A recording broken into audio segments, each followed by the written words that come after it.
गुजरात के मोरबी में जिस तरह का दर्दनाक हादसा हुआ है, अब उसके बाद में सवाल उठ रहा है कि आखिर कंपनी को इतनी जल्दबाजी में ऐसे अनुमति क्यों दे दी गई कि उसने ब्रिज को ओपन कर दिया। हमारे साथ मौजूद हैं रंजीत रंजन, कांग्रेस की सांसद हैं।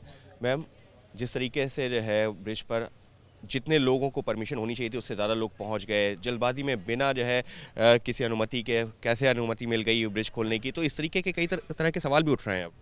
देखिए, मैं कहूँगी कि सिर्फ जिम्मेदारी कंपनी को नहीं जा सकती है, सरकार की बहुत बड़ी जिम्मेदारी है, पदाधिकारियों की जिम्मेदारी है। और 5 दिन पहले ही ये पुल खुला है, तो क्यों नहीं जांच हुई, क्यों नहीं उसको सर्टिफिकेट दिया गया, टेस्टिंग क्यों नहीं की गई।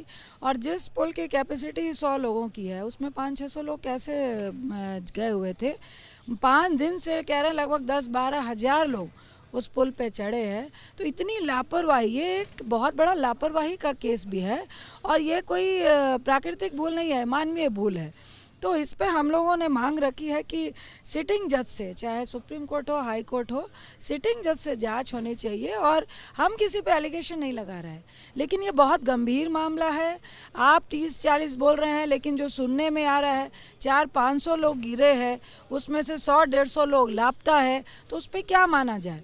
एक, हम उनके लोगों को मुआवजे की तो मांग कर रहे हैं, लेकिन ऐसी घटना के लिए, लापरवाही के लिए बहुत संगीन अपराध है, उसकी सज़ा भी गंभीर होनी चाहिए। इस पे ध्यान देने की ज़रूरत है और वो बिना हाई कोर्ट या सुप्रीम कोर्ट के स्वतंत्र जांच के बगैर एसआईटी से संभव नहीं है। लेकिन मैम, क्या सिर्फ कंपनी की जिम्मेदारी है या आपको लगता है कि वाकई में और भी अन्य लोगों की जिम्मेदारी? क्योंकि शुरुआत तौर पर ये हो रहा है कि कंपनी के पास जो जिम्मा था और उसने आनन फानन में मनचाहे जो दाम पर, जो उन्होंने टिकट का प्राइस भी सामने आया 12 और 17 रुपये, बिना जो है संख्या को चेक किए हुए टिकट बांटते गए। देखिए, कुछ भी चीज़ें जो होती हैं स्टेट में विदाउट गवर्नमेंट होती है क्या? आपका एक क्राइटेरिया है, उस पर आपको गवर्नमेंट की भी परमिशन लेनी पड़ती है।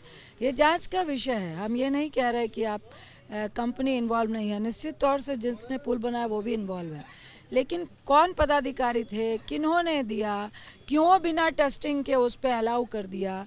जब 100 लोगों की कैपेसिटी में 10-12 हज़ार 5 दिन में कैसे चढ़ गए, उस वक्त 500-600 लोग कौन थे, क्यों थे और कौन उसकी सिक्योरिटी का जिम्मा लेके बैठा था, तो ये सारा जांच का विषय है। हम चाहते हैं सरकार को पारदर्शिता की तरह जांच करानी चाहिए और जितने भी लोग इस लापरवाही के जिम्मेदार हैं, सबको दोषी मानते हुए सजा होनी चाहिए। जांच जो है वो पारदर्शिता के अनुसार होनी चाहिए। जांच जरूरी है। सबके बीच में मुआवजे की भी मांग की जो पीड़ित परिवार उनके देखिए, हम लोगों ने अभी तो सबसे पहले जांच तो होगी ही, लेकिन अभी जो पीड़ित परिवार है उनको सद्भावना के साथ साथ उनके मुआवजे का भी प्रावधान इमीडिएट होना चाहिए।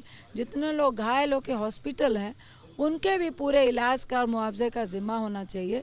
इवन जितने लोग लापता हैं, पहले तो वो इस दुनिया में हैं, अगर हैं तो कहाँ हैं, उन सबके परिवार वालों को उनकी जो शुभ संकेत है या सूचना है, चाहे वो दुखद सूचना है या सुखद है, मिलनी चाहिए। लापता कह के गायब नहीं होने चाहिए। साफ तौर पर कांग्रेस के सांसद का यही कहना है कि इस मामले में जांच होनी चाहिए। हाई कोर्ट या सुप्रीम कोर्ट के सिटिंग जज की मौजूदगी में, उनके नेतृत्व में जांच होनी चाहिए। हालांकि इस मुद्दे पर राजनीति नहीं होनी चाहिए, लेकिन सवाल निश्चित तौर पर खड़े हो रहे हैं। और जो कांग्रेस के सांसद हैं वो सवाल सिर्फ कंपनी के ऊपर ही नहीं बल्कि स्थानीय प्रशासन और सरकार के ऊपर भी खड़े कर रही हैं। उनका यही कहना है कि बिना अनुमति के कंपनी को भी इस तरीके से पुल ब्रिज को खोलने की अनुमति कैसे दे दी गई, और वो भी नियमों की अनदेखी करते हुए।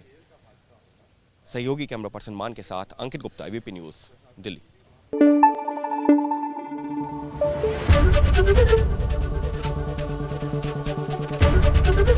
एबीपी न्यूज़ आपको रखे आगे।